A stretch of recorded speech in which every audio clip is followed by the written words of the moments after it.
right. Hi, my name is Megan. I am the most important thing about, well, probably the most important thing about me is that I have two daughters. One of them is in spirit, and one of them is still in a body. They're very, very close. My daughter in spirit, her name is Amaya, and I'm, blessed to have been someone who realizes how close we can remain, with our kids, with our loved ones after they cross over. And really, like, the veil to me is just like, it's not even, they're right here, and she's makes that very well known to us. She's a great communicator, and which is not surprising because she was exactly the same when she was in her body, and her abilities and all. So I guess, again, I couldn't really pick out one thing to focus on, because I think the most important thing about our journey is how consistent, how constant, how often, how connected she is with us. It's not a once in a while thing. It's constant. She really is just like, what she said to me, like, right up our butts. That's what she said. And that's how she was. So when my transition, she was 12. Now she's like a million, like, she's super, super wise, but she's also playful. She's funny. And it's cool that, like, her personality can still come through. And this is something, not everybody knows. So right away after Amaya passed, my other daughter, she is actually developing mediumship abilities really, really fast.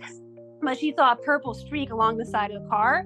And she sees purple orbs, all these things now. Purple is Amaya's color. If you ever saw pictures of her, she always had purple on. It was purple all day long. So many things have happened, but there's a couple that people tend to think are interesting, so I'll kind of highlight them. So I wrote in a journal, as many people do, early on, because I didn't know what was going on. I didn't understand that she was still with us. I didn't know what to do, as most of us feel. And I had read something, and it said, sometimes they don't come to you because they don't want to scare you. So I said, oh no, you won't scare me, in my journal. And that night her treadmill turned on.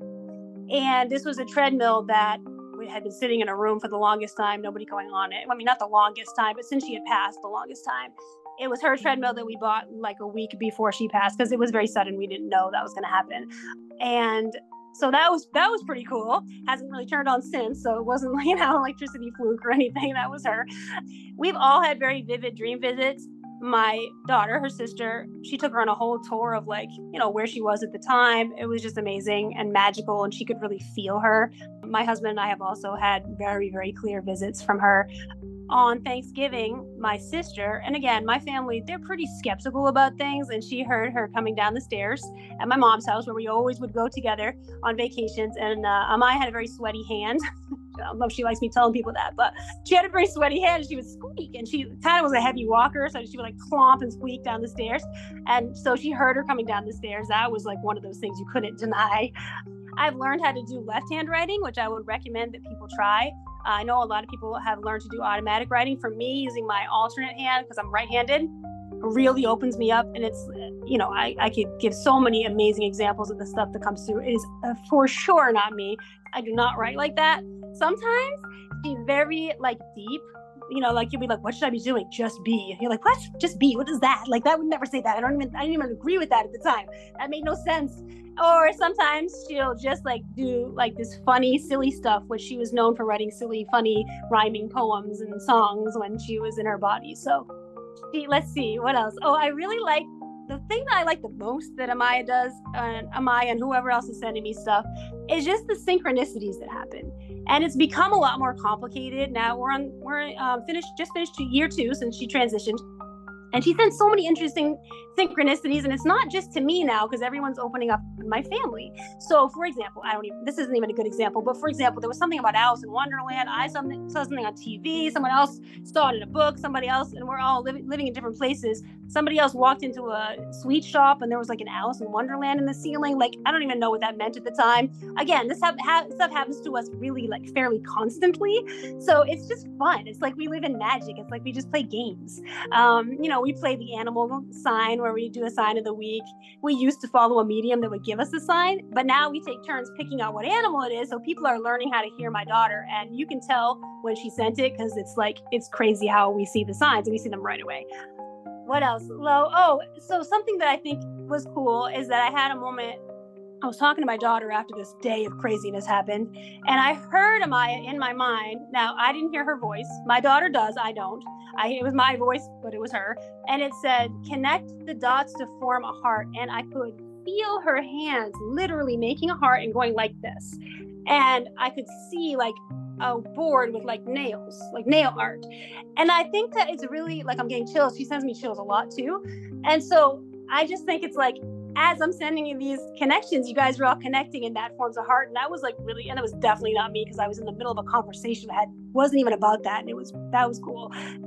The other thing that I just want to sort of say is that it's not just that she's there with us. She is. I never say, oh, how many people in your family? 4. Like, obviously my daughter, everybody who knows me knows Amaya is right there. She's right there with us all the time, not going anywhere. And knowing that, I literally don't even feel like I have grief at all. It's only been 2 years. People think that's crazy. I don't feel like I'm grieving. Of course, you have a moment like anybody would, like in a normal day, but I don't even feel like I'm grieving, because what am I grieving? And every time I am, I can hear her in my head, like telling me to stop. And then she makes me laugh because she's really funny, but some of the other things that are cool, she sent us a dog. So we have a puppy. My husband and I did not want to get a puppy. There was no way we were getting another pet. My daughter likes to get a million pets. We had like 7 pets, ducks, and all this stuff. But she basically sent a vision to my daughter, real strong vision. 4 in a row. She wasn't meditating. She does meditate, but she wasn't. She was awake. Strong visions. She heard her voice. She saw her in these multiple places with the dog. And then so we're like, well, we have to get the dog. And on that day, of course, I had this weird day where the songs and my students at work were saying weird things. And it was just like one of those weird days where I was like, something's going on, but I don't know what it is. And it was the dog. And so when we picked up the dog, of course, the dog comes out in a purple stroller, because that's the color. And the lady has like angel wings on the back of her sweatshirt. So I'm just like, okay. And she was right. The dog brings a lot of joy to our life. She's a great dog. I mean, she's Amaya's dog. Like, how cool is that she can still send us presents? How cool is it that I can still be proud of my daughter? She's like, she's my daughter. She's in spirit, but I can still be proud of her, which is really cool. And then finally, something that happened over the summer is basically my daughter helped my mom, who had a cancer in her intestines. It was really cool the way that all happened. Basically I had these 2 phone calls that came through at exactly the same time, and I'm not really on the phone too much, so I don't get a lot of phone calls. They had all these 17s in the number, and I just knew something was going on, because like, again, I can feel my daughter. I know when something's going on. So to make a long story short, her operation ended up being on the 17th. Not shocking, which I thought that was like a month later. My mom's 86 years old. Why would they wait so long? I was like, well, it couldn't be the 17th. I don't understand the 17 thing. My dog was having stomach issues. That was the vet calling. And then the gas guy was calling, and not to be too much, but like, there's some gas issues with intestines. Like, that was kind of weird. And yeah, so it was really cool. And then my daughter does brain spotting, and her brain spotting practitioner actually brought up the dog, and my daughter, channeled Amaya at the time. And then the brain spotting professional had a visit from Amaya, and she was leading my mom's entire side of the family. This is before this happened. We didn't even know it was cancer. We didn't even know until after she got out of the hospital and all that. They finally got the biopsy. It was cancer. It was totally clear. So I can tell you for sure that my daughter and my whole mom's side of the family, who the brain spotting professional and medium said Amaya was leading them, which I was proud. I'm like, my daughter's in the front. That was cool. And I literally helped my mom with cancer. That's the long story short, but it's just like cool how prevalent it can be.